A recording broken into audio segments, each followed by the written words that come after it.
I am Ferdinand Marcos, and I am the President of the Republic of the Philippines. I stand today on behalf of 110 million Filipinos. Everyone, hello University, to me again. Ano ang good news for today? Distribution of land titles and certificates of condemnation with the release of mortgages, Panabo City, Davao del Norte, at Davao de Oro for sure, no? Davao region ito, guys, ha? O, sila ang mauna. Susunod yung baruarte ni Baste. Saan kayo makakita niyan? Huwag yung sabihin hindi makakatanggap ang DDS. Oh, imposible. Davao de region yan. Maraming DDS, siyempre. At marami ding Marcos loyalist dyan. O, ayan ang Pangulo. Paano yan, mga DDS? Shout out sa inyo. O, puro kayo paninira sa Pangulo. Gusto nyo pang patalsikin. Anong sinabi nyo sa rally? BBM resign. Talaga lang? Sa tingin nyo kaya, mapapaalis nyo ang Pangulo? Ay nako, huwag na kayo magtangka, maghalo ang balat sa tinalupan, magkagulo yan. Pag ginawa nyo yang mang-agaw ng kapangyarihan, maghintay kayo 2028, idaan sa prosesyo, through election, huwag idaan sa dahas. Kasi, apektado ang mamamayang Pilipino. Sa tingin nyo kaya, if ever gagawin nyo yan, hindi makakaupo si Sara sa palasyo. Ay tain ako. Mark my word, guys. Hindi papayag ang majority. Niluklok ng taong bayan yan. Kaya, magpasalamat na lang tayo. Mayroon tayong mabait na Pangulo, mapagmahal, may malasakit. Priority number 1, ang magsasaka. Tingnan nyo naman. Kayo naman, Kung isabihin walang DDS dyan na makatanggap. Oy, sos, posible kayo. Pasalamat kayo. Ang mas maganda, tulungan na lang natin ang mahal na Pangulo. Suportahan naman natin, total naman, maganda ang kanyang pamamalakad. Lower crime, maraming nahuli ng mga smuggler, yung mga nagpapakalat ng shabu, maraming nahuli. Tahimik ang bansa, walang problema. Ang nagbibigay lang ng problema, ang mga dilis, maingay sa social media, at ito naman si Madam Sara nanggugulo. Kung anong pinagsasabi. Di ba? Kaya suportahan po natin ang Marcos administration. Mabait ang Pangulo, guys. Kayo naman, hindi nyo ba nakikita ang kanyang pagpupursige? Priority niya ang mga magsasaka? Sa totoo lang. Kaya shout out sa mga taga Davao regions. Ayan. Di ba? Saan ba kayo nakatira? Dito rin naman sa Davao, sa Pilipinas. Suportahan natin ang Pangulo kasi hinalal ng taong bayan yan. Hintayin nyo na lang sa 2028. Di ba? Si Madam Sara naman, sana tumigil na siya sa dadaldal niya sa social media. Magtrabaho na lang siya. At harapin niya yung mga issue niya. Paliwanag niya doon para sakaling makalusot pa siya. Di ba? Ngayon, pag hindi niya gagawin yun, kumbaga hahabulin ka talaga ng batas. Nasa hot issue siya kasi mayroong nakikitang hindi magandang paggastos niya sa pera. Di ba? Hindi maganda yun. Sayang yung 32 million na bumuto sa kanya. Umaasa sila na maganda ang kanyang performance. Kumbaga, di ba? Tutulungan ng ating Pangulong Marcos Jr. Pero hindi wala di ba? So yun, guys, maraming salamat sa inyong watching. Tunghayan po natin ang pagbibigay ng ating mahal na Pangulo ng titulo ng lupa. Ang iba dyan matanda na, 34 years, sabi ni Secretary ng DAR. Ngayon lang nakatanggap. Buong puso nagpasalamat ang mga yan. Diba? So maraming salamat sa inyong watching. Panoorin nyo po ito, no? Thank you for watching, guys. Mag-ingat kayo at pag-pray po natin ang ating mahal na Pangulo. Thank you. Bye. And babush. God bless Philippines. Eto na. So, yun, guys. Nandyan sa Davao del Norte ang Pangulong Marcos Jr. Mga DDS. Nandyan ang Pangulo sa lugar ninyo. Mamimigay ng titulo ng lupa.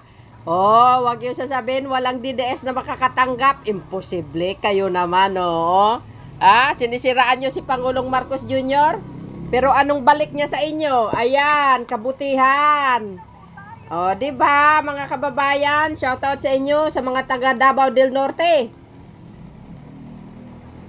Tungayan natin guys ang pagbibigay ng ating mahal na Pangulo ng titulo ng lupa. Wow! Congratulations sa mga taga Davao del Norte. Ayan! Oh, shout out sa mga DDS! Maayong buntag sa inyong tanan! Tayo po ay nagtitipon-tipon ngayon upang makibahagi sa distribution of land titles and certificates of condonation with release of mortgage dito sa reyon ng Davao. Para sa panimulang bahagi ng ating programa, His Excellency President Ferdinand Bongbong Marcos Jr. Sir, palakpakan po natin. Esteemed officials from the Department of Agrarian Reform, leaders from the different local government units of Davao Region, our hardworking agrarian reform beneficiaries, people of Davao del Norte, isang mapagpalang araw sa ating lahat. This day marks a historic chapter not only for the Davao region but for the entire nation. It is a testament that with strong political will, we can transform the lives of the Filipino people for the better through the new Agrarian Emancipation Act. We are empowering Filipino farmers by granting them land ownership and fostering economic liberation. I would like to express my deepest gratitude to His Excellency President Ferdinand Bongbong Marcos Jr. for gracing this momentous occasion with his presence. This shows his unwavering commitment to agrarian reform and social equity. His act inspires us to work harder to uplift the lives of our people, especially those who cultivate our land, the backbone of our agricultural economy. The number of agrarian reform beneficiaries whose lives will be transformed is truly remarkable. The awarding of certificates of condonation with release of mortgage and certificates of land ownership award is not just a financial milestone, it is a symbol of empowerment and a fresh start for our farmers and their families. We also commend the Department of Agrarian Reform for its innovative efforts in introducing electronic titles under the SPLIT project. This initiative streamlines the land titling process, ensuring that farmers' ownership rights are secured more efficiently and effectively. This event also highlights the invaluable support extended to our agrarian reform beneficiaries organizations across the Davao region. The provision of farming tools and equipment is an important investment in the future of Philippine agriculture. Those resources will enable our farmers to increase productivity, lower costs, and improve their quality of life.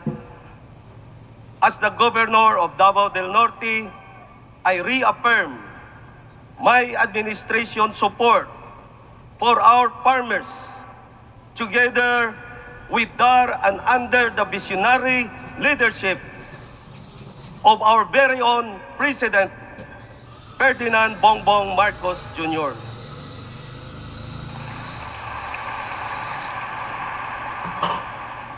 We will continue to advocate for programs that strengthen rural communities and uplift the agricultural sector. Maraming salamat at mabuhay ang mga magsasaka, hindi lamang ng Davao Region, kundi pati na rin ang buong bansang Pilipinas. God bless us all.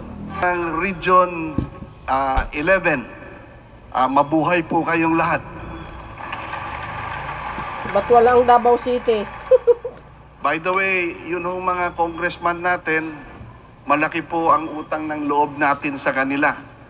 Sapagkat taon-taon, yung pong budget ng mga agrarian reform beneficiaries, tinutulungan po nila. Kaya palakpakan natin ang ating mga congressman. At nais ko rin batiin ang siyempre lahat po ng mga agrarian reform beneficiaries ng Region 11. Yan, nandyan po. At lahat po yata dito represented. Yung mga tiga Davao de Oro, nasan po sila? At narito rin po ang ating Vice Governor, ang aking tiyahin na si Vice Governor Lorna Bautista. Diyan po siya. Ganon din po mga taga Davao del Norte. Yung mga taga Davao del Sur. Wow, wala. Siguro parating pa lang sila. Yung mga taga Davao Occidental, mga taga Davao Oriental,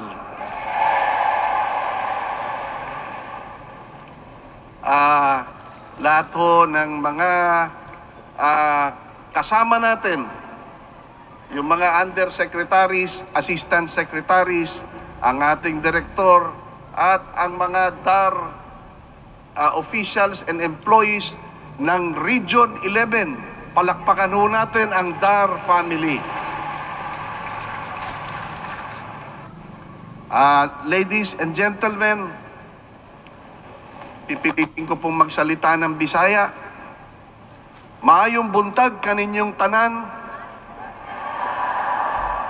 Nalipay ko nga makatambong mi diri sa inyong syudad na Panabo. Mabuhay mo tanang mga agrarian reform beneficiaries dinhi. Naintindihan ba ninyo yung Bisaya ko? Naintindihan ninyo? Mabuti pa kayo, naintindihan nyo. Ako hindi. Ngunit, sadyang napaka-swerte ho natin itong araw na ito. Dahil, bagamat sa 25 pa lang ang Christmas, December 25, naririto na ang ating Pangulo at meron ng pa-Christmas sa ating lahat.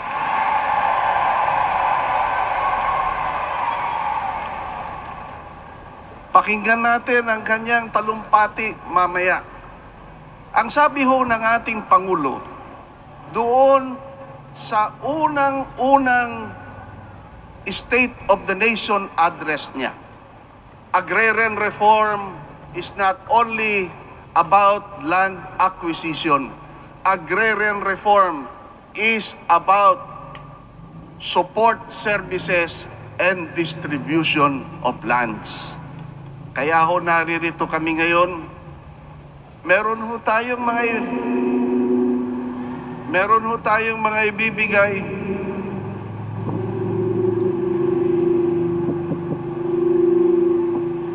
Meron ho tayong mga ibibigay na mga titulo. At napakagandang balita ho dahil lalo na para kay Mr. Guillermo B. Quilisadio na 34 years 34 na taon pong naghintay para sa kanyang titulo. Ngayon, makukuha na ninyo ang inyong titulo. Dekada na, oh.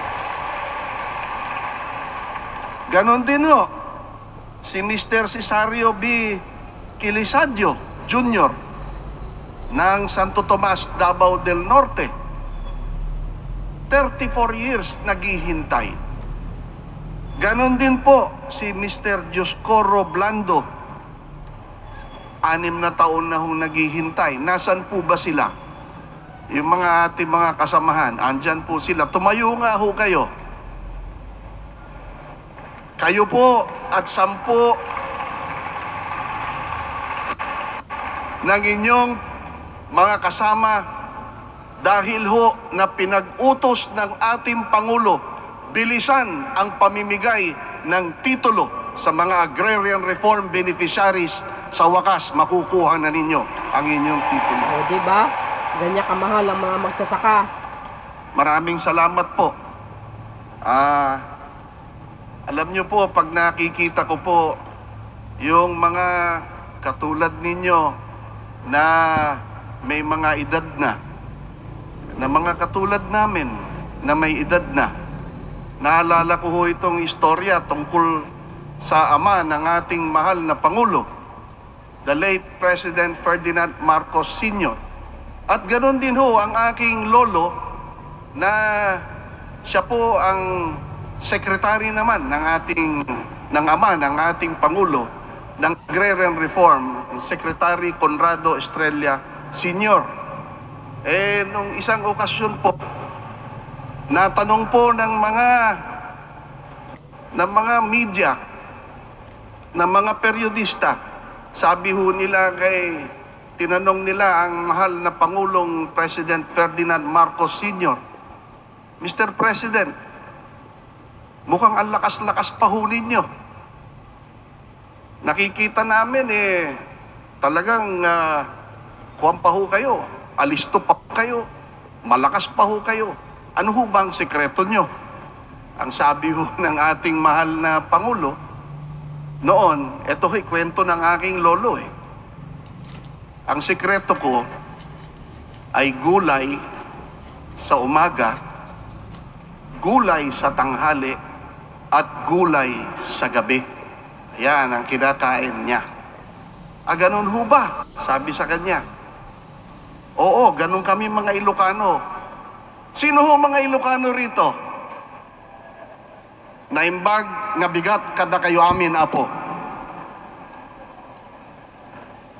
Ayan, meron pala.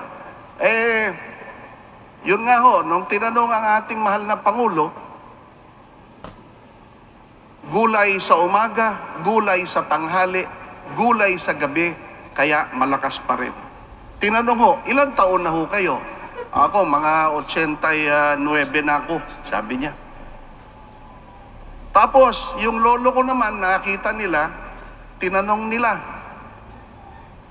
Secretary Estrella, bakit mukhang malakas pa kayo? Ano ho bang sikreto ninyo? Ang sikreto ko, isda sa umaga, isda sa tanghali, isda din sa gabi. Ganun ba? Ilang taon na ho kayo?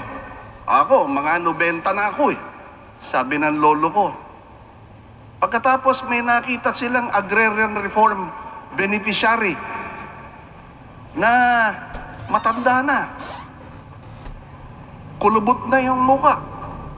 Medyo kuba na.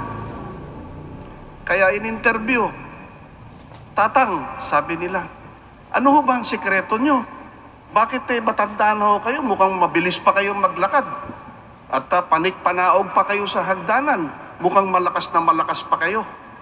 Sumagot ho yung kulubot ang muka. Sabi ho niya, ako? Pati ho boses, ako? Sabi niya.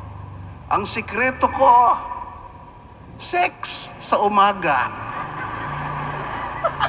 Sex sa tanghali.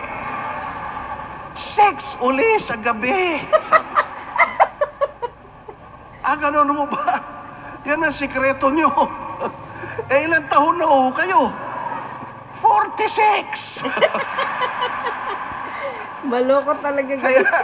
Palabiro ito si Secretary. Secretary Conrado. Secretary Anton Lagdameo. Palagay ko 46 years old pa lang ito. Nasosobrahan ho eh. Kaya ho yung mga beneficiaries natin na matagal na kayo naghihintay. At kayo pong lahat na mga agrarian reform beneficiaries, huwag kayong mag-alala dahil sa pinag-utos ng ating mahal na Pangulo na hindi lang titulo ang ating ibibigay. Meron pa siyang sasabihin mamaya. At kung papalakpak kayo. O, di ba guys, ang saya ko. At para po sa lahat ng ating mga agrarian reform beneficiaries, nais kong malaman nyo na ipinag-utos ng ating mahal na Pangulo na magbibigay po tayo sa inyo ng mga mini rice mill with sifter, mga farm tractor, mga hammer wheel, mga furrower, hauling truck, mga floating tiller, two-wheel drive tractors, three-wheel cargo vehicle, solar-powered irrigation, at marami pa pong farm machineries and equipment. Ano pa masasabi nyo dyan sa Pangulo na yan? Ganyan kayo kamahal ng ating Pangulo. Kanya ho, hindi ko na ho pagtatagalin ang aking pagtatalumpati dito. Pakinggan natin ng mabuti ang sasabihin po ng ating mahal na Pangulo. Dahil December 5 pa lang, meron ng pa-Christmas sa inyong mga magsasaka. Pero tumanda para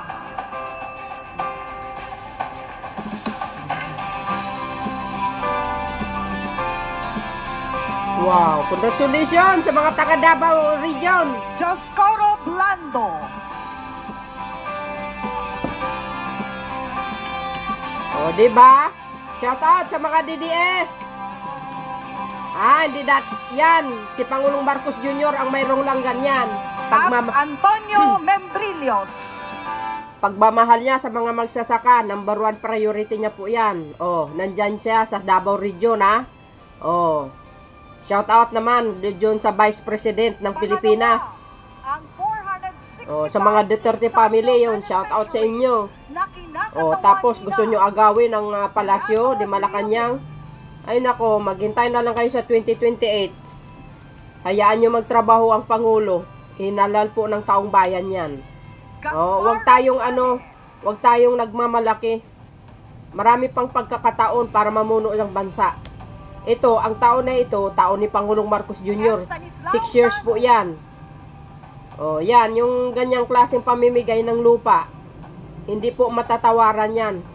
Na kahit sinong Pangulo na nagdaan, wala silang ganyan na klaseng idea at pagmamahal sa mga magsasaka. Di ba? Obvious naman talaga, di ba? Guillermo Quilisadio.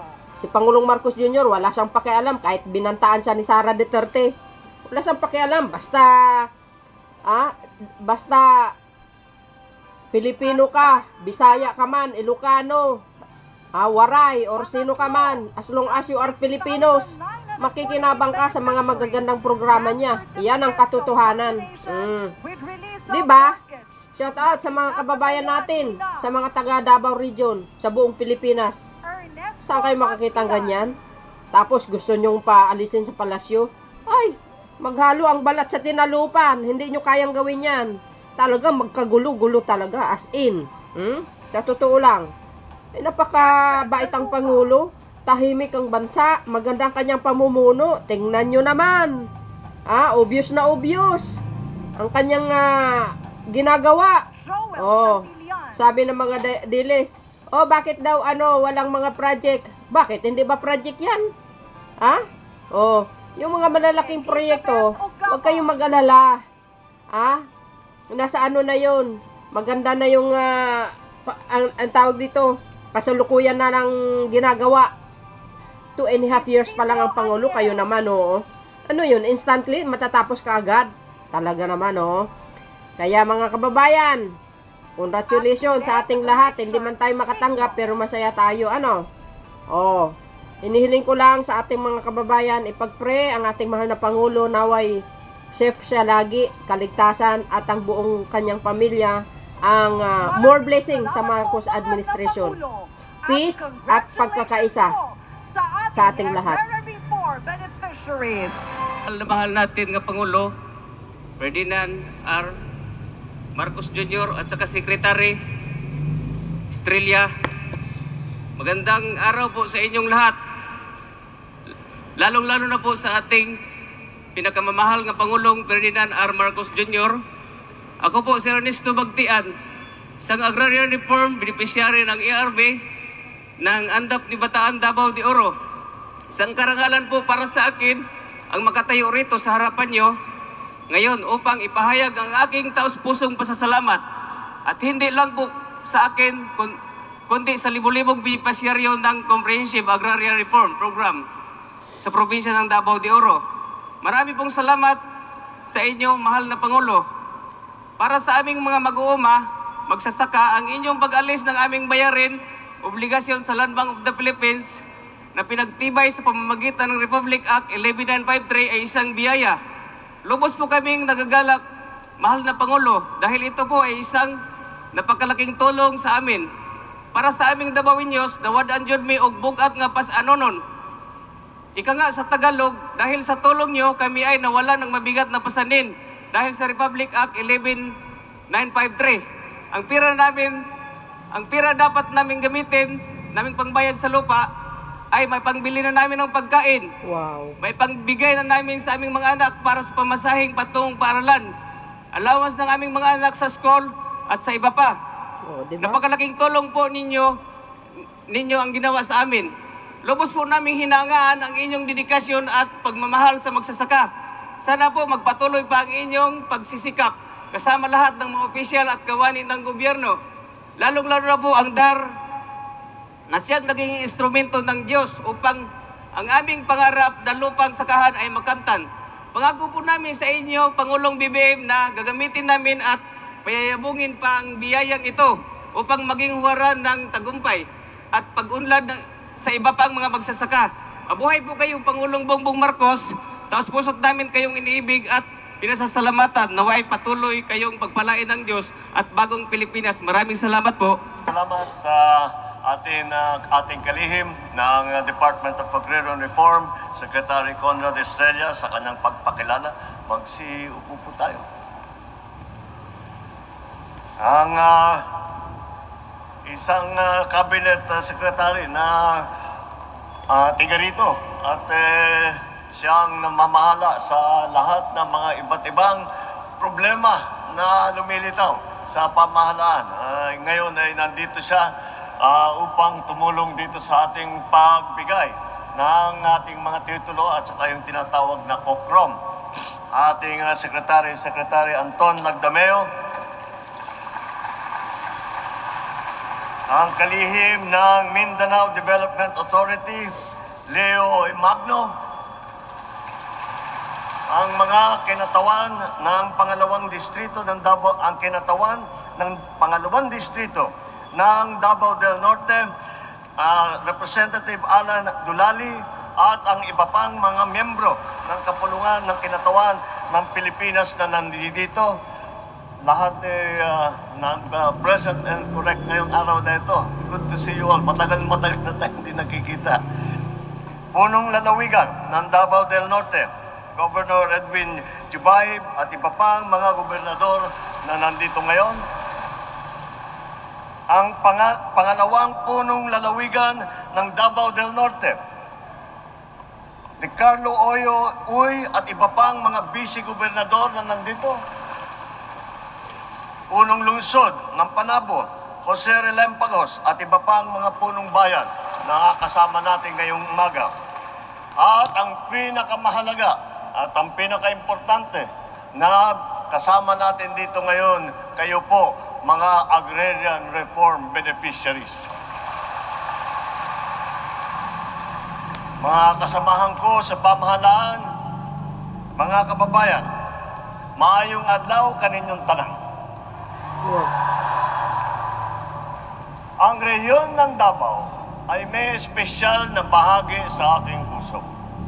Hindi ko po malilimutan ang mainit na suporta at pagmamahal na pinadama ninyo sa akin noong panahon ng kampanya at sa bawat na pagkakataon na mapupunta ako rito sa rehiyon ninyo.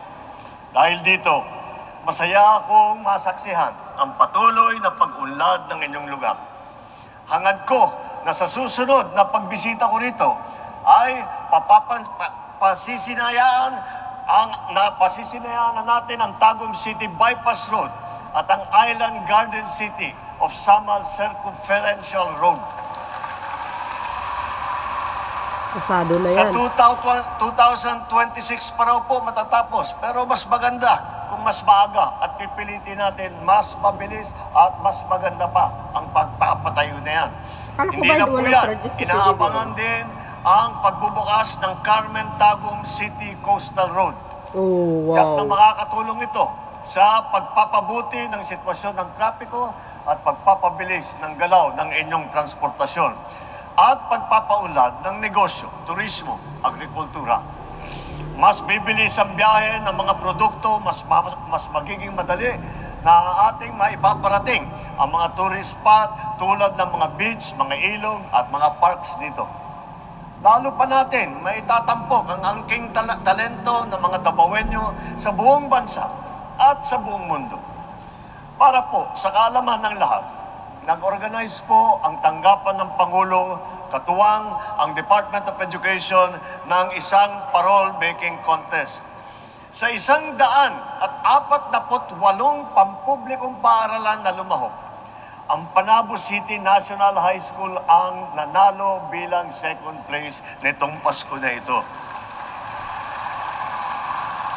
Ipinamalas ng mga estudyante ng Panabo City National High School ang galing, ang husay at pagkakamalikhain.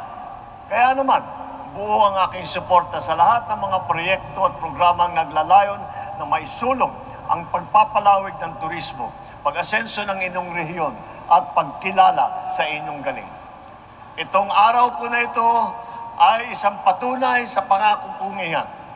Narito ako upang ipamahagi ang mga sertipikong magpapalaya sa ating mga agrarian reform beneficiary sa inyong pagkakautang sa lupang pang-agraryo. Wow. Ang paggawad ng mga certificate of condonation with release of mortgage o yung tinatawag nating COCROM ay bahagi ng pagpapatupad ng isang bagong batas, ang New Agrarian Emancipation Act. Ang programang ito ay naglalayong gawing ganap na pagmamay-ari ng inyong mga sinasaka. Ibig sabihin, wala na po kayong iisipin na babayarang amortisasyon, interes o at iba pang mga surcharge. Sa madaling salita, lahat ng inyong utang burado na, limpyo na tanan.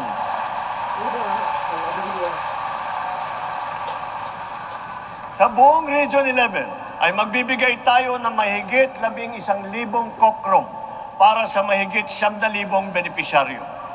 Ito ay may kabuuang lawak na mahigit ng 13,000 hektarya na nakakahalaga ng mahigit 600 milyong piso. Wow. Una natin igagawad ngayong araw ang mga kokrom sa mga benepisyaryong nagmumula sa probinsya ng Davao de Oro, Davao del Norte, Davao Oriental.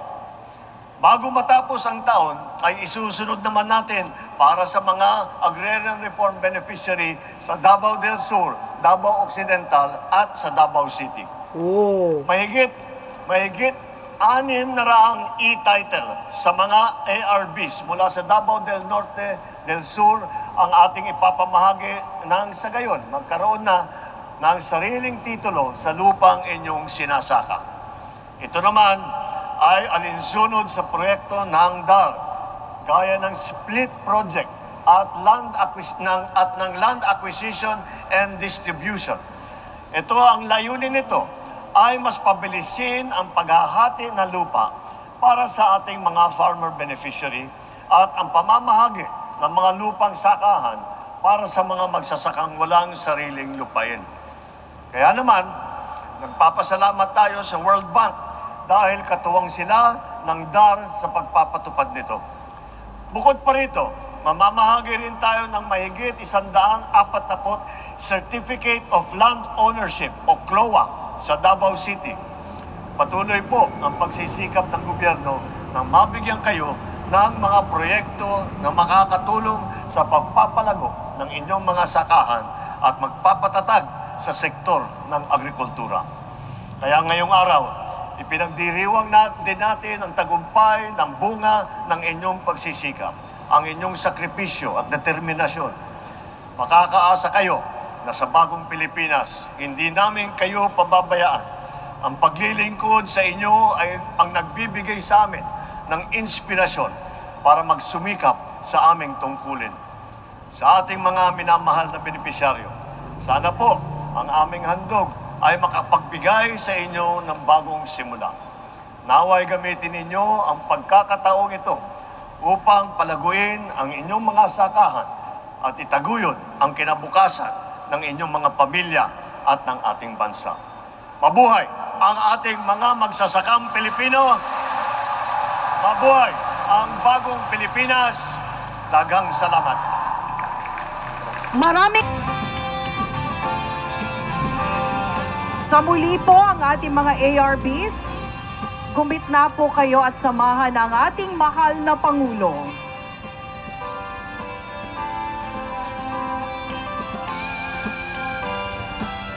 O yan, shout out sa mga taga Davao Region. For sure, maraming DDS ang nakakatanggap dyan. Puro kayo paninira sa Pangulo. Makikinamang rin naman pala kayo eh. Huwag yung sabihin lahat ng taga Davao Region Duterte. Hindi Maraming Marcos loyalist yan. Tingnan nyo, yung mga titulo ng lupa, yan ba nagawa ni Digong? Wala. Kahit yung mga past administration, wala. Kaya ang gagawin na lang natin, magpasalamat tayo sa ating mahal na Pangulo, suportahan na lang po natin. Kaysa naman magkawatak-watak tayo, mag-away-away. Wala naman ibang nag-aaway, kundi itong mga dilis pinamumulaan ni Madam Sara kayong nang-aaway sa pamahalaan, kayo naman binuto kayo ng mga taong bayan, tapos ganyan ang sukli nyo. Inaasahan namin na tutulungan niya si Pangulong Marcos Jr. Yun naman pala, hindi. Diba? So yun, akala ko ba hindi makakatanggap ang mga DDS? Ang daming DDS dyan! Sa totoo lang. Ang daming DDS dyan, sa totoo lang. Tingnan nyo. Shout out sa inyo, sa mga DDS. Beneficiary po ng itong mga carp holders po. Sobrang saya po namin, lalo na yung mga taga Davao Oriental na napili po kami na mahandugan yung ilan ng mga land titles at saka yung condonation, certificate of condonation, kasi sobrang malaking tulong po ito lalo na sa amin na mga farmers na nahihirapan po na makabayad kami sa bangko yung sa mortgage. Sobrang malaking tulong po lalo na sa current situation po ng aking family which is ever since po through farming po ng aking mga magulang, nakapag-aral po kaming tatlong magkakapatid. Nakapagtapos po kami lahat ng pag-aaral at currently naging professional din po. Itong ginawang condonation po ng mortgage is malaking tulong po siya na mabawasan po yung aming mga utang po like dito sa bangko which is sobrang pasalamat po namin na through the initiative po ng ating mahal na Pangulo is malaking tulong po talaga sa lahat ng farmers po na nandito ngayon Ay napakasaya namin dahil alam namin na para matulungan yung mga kooperatiba na parang wala ng pag-asa ba para makabangon kami muli sa tulong ng ating presidente. At malaking tulong sa lahat ng kooperatiba na pagpunta niya dito sa amin. May minsan na ba yan ng ganyan ng mga presidente na may awa sa mga kooperative lalo na sa amin. Talagang abandon na talagang ang aming cooperative, aming co-serving ko. Kaya malaking tulong at malaking pasalamat namin sa ating Pangulong Presidente na si Ferdinand Valdez Marcos na binigay sa mga kooperatiba ang tulong niya. Hindi lang sa banana plantation, kundi sa mga mga pasakan, yung may mga yung mga nanagatin nandoon sa sa dagat. Alam natin yan, kaya nakasukompare po ng mga balita na malaking tulong na binigay niya sa lahat. Malaking pasalamat namin sa ating Pangulo na nagbigay siya ng tulong sa mga mahirap. Sa tanang mga official usap sa Department of Agriculture at Department of Agrarian Reform, ako tayo magpasalamat aning ang programa. Then, libre na gyud, libre na amo na gyud, hinoon na gyud nga kami tagiya sa yuta tungod sa paghatag ni Presidente Bongbong Marcos na wala na may bayaranan sa yuta. Dagan kayo salamat, Pangulong Bongbong Marcos. Thank you Mr. President sa iyong kabutihan. Talaga number 1 priority niya ang magsasaka, sa totoo lang. Ano pong masasabi nyo? Kaninong may idea ng ganyan, kaninong may panukala, kaninong may programa, si PBBM lang yan ang mayroong panukalang ganyan. Kahit si Cory walang ganyan. Si Ramos, si Estrada, Gloria, Panot, Wale. Walang tulong ang mga magsasaka. Si Pangulong Marcos lang at saka si Pangulong Marcos Sr.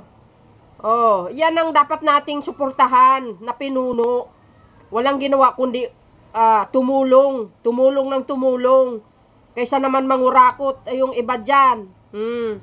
Diba? So yun guys, maraming salamat sa inyong watching. Thank you. Tuloy-tuloy po ang prayers para sa ating mahal na Pangulo sa kanyang kaligtasan guys. Okay? Thank you. Magkaisa na lang po at magkaroon ng kapayapaan sa bansang ito. Puro kaguluhan na lang. Matagal na panahon. Ngayon at mayroon tayong Pangulo na magaling. Tapos gusto nyo palisin. Ano kayo? Hello? Maghalo ang balat sa tinalupan bago mangyari yan. So yun, maraming salamat sa inyong watching. See you again on my next upload video. Bye. And babus. God bless Philippines.